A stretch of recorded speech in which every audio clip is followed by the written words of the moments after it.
chocolate factory. So this is how to make delicious shiroi bamu, which means shiroi bamu means like a chocolate with white filling. Now experiment. This is the first step, experimentation and research. And this is the second step, carefully selected ingredients. How to make shiroi bamu. Third step, batter preparation. Oh yes, it looks good. This batter should bake up perfectly.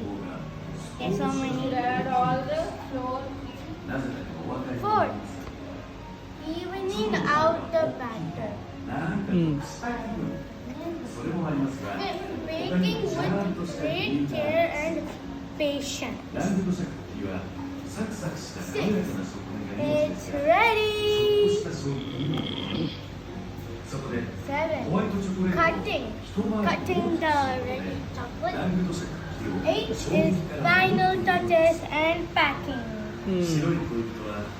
And 9th, we eat them at home.